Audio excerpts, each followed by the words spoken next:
Isang overseas Filipino worker ang naglabas ng sama ng loob sa airport ng Pilipinas dahil sa sobrang kahigpitan pagdating sa mga pasalubong na dala ng mga OFWs.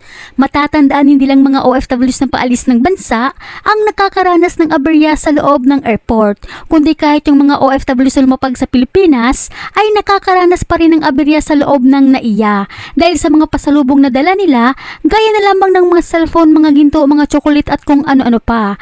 Tulad na lamang noong nag-viral na OFW galing ng Hong Kong ang hinarang sa airport dahil sa dala nitong eroplanong laruan na pasalubong para sa kanyang anak ang sinira sa NAIA dahil sa pinaghihinalaang may kontrabando sa loob ng laruan. Na ayon kay Kabayan, hindi umano sinita sa bansa ng kanyang pinanggalingan ang kanilang mga dalang pasalubong. Pero pagdating umano sa airport ng Pilipinas, napakahigpit at napakadami umanong kuskus balungos. Napakadaming tanong kaya't yung iba daw ng mga pasahero ay naiwan ng eroplano. Nagpakahirap na nga daw yung mga OFW sa ibang bansa pagdating sa Pilipinas, papahirapan pa dahil lang sa pasalubong. Kamong mga nagbantay dahil sa airport ba? Sabi na kaon sa inyong utok.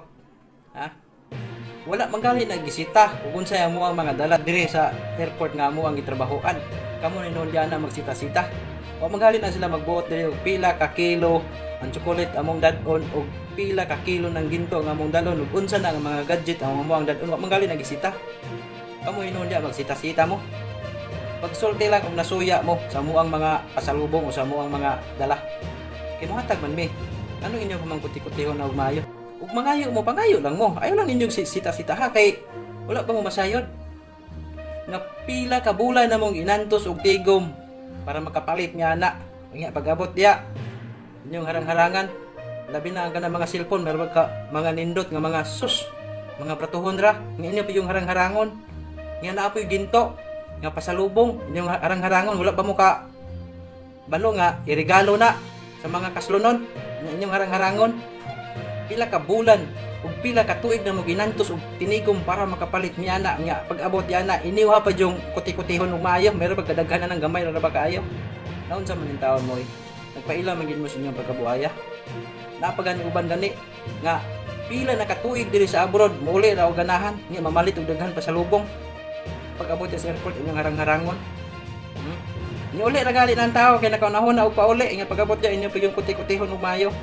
Kay lagi sud sa pila ka tuig nga wala siya mauli mo nang daghan sig natigom, daghan busig napalit nga chocolate, daghan busig napalit nga Colgate, daghan busig sabon nga dala. Unya nganong inyo mang pugnan-pugnan.